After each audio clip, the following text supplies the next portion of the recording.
ఎడారిలో ప్రయాణము చేసే వర్తకులు వారు కలిగి ఉన్న సామాగ్రిని మోయడానికి ఒంటెలను తీసుకువెళ్తారు. ఎడారిలో బరువులను మోస్తూ అద్భుతముగా ప్రయాణము చేయగలిగే జంతువు కేవలము ఒంటె మాత్రమే. అందుకే దానిని ఎడారి ఓడ అని పిలుస్తారు. ఎడారి ఓడగా పిలువబడుచున్న ఈ ఒంటె ప్రయాణం చేస్తూ అలసిపోయినప్పుడు, భారము పెరిగి మోయశక్యము కానప్పుడు, ముందుకు ఇంకొక అడుగు కూడా వేయలేనప్పుడు తన ముందటి 2 మోకాళ్ళు వంచి మోకాళ్ళ మీద పడుతుందట. ఎప్పుడైతే ఒంటె మోకరిస్తుందో అది గమనించిన యజమాని వెంటనే ఒంటె మీద ఉన్న భారమంతా గబగబా దించేస్తాడట. క్రీస్తునందు ప్రియులారా, మన కుటుంబములో, ఉద్యోగములో, వ్యాపారములో మనము కలిగి ఉన్న అనేక ఒత్తిడులు, బాధ్యతలు మన మీద మానసికముగా భారాన్ని, ఒత్తిడిని కలిగిస్తూ ఉంటాయి. పిల్లల్ని పెంచడం కూడా ఒక బాధ్యత. అది కొన్నిసార్లు భారంగా కూడా మారవచ్చు. కొన్నిసార్లు ఆర్థిక ఇబ్బందులు భారంగా మారవచ్చు.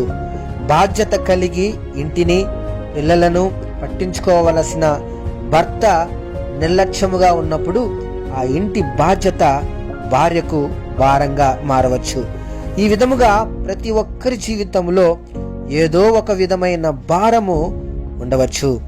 ఈరోజు నీవు ఏ విధమైన భారాన్నైనా కలిగి మోయలేని, అడుగు ముందుకు వేయలేని స్థితిలో ఉన్నావా? అది పాప భారము కూడా కావచ్చు. ఆ భారము నుంచి విడుదల కావాలని ఆశిస్తూ ఉన్నావా? అయితే ఇదిగో ప్రభువైనటువంటి యేసుక్రీస్తు సెలవిచ్చెను, ప్రయాసపడి భారము మోసుకొనుచున్న సమస్త జనులారా నా యొద్దకు రండి, నేను మీకు విశ్రాంతి కలుగజేతును. ఆ ఒంటె ఎప్పుడు తాను కలిగి ఉన్న భారము నుంచి విడుదల పొందుకుంది? మోకరించినప్పుడే కదా.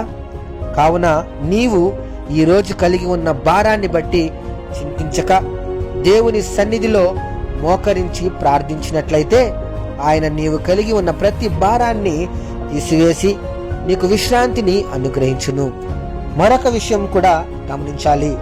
అనుదినము ఆ ఒంటె విశ్రాంతి పొందాలంటే అది ఖచ్చితముగా అనుదినము మోకరించాలి.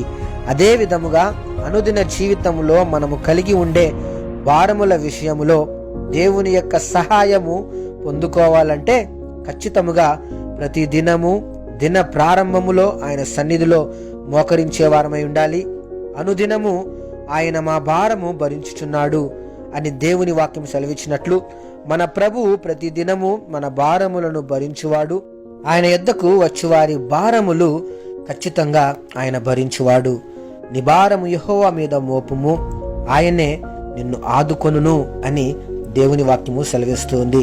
ఈ వాక్యం వింటున్నటువంటి నా ప్రియ సహోదరి, సహోదరుడా, నీవు ఏ భారమును భరించవలసిన అవసరం లేదు. నీవు మోకరించి దేవుని సన్నిధిలో ప్రార్థించు. ఆయనే నీ ప్రతి భారమును తీసివేసి నిన్ను సులువుగా ఆయన మార్గములో నడిపించును. ఆమేన్. క్రీస్తు పరిచర్యలో మీ సహోదరుడు. God bless you all.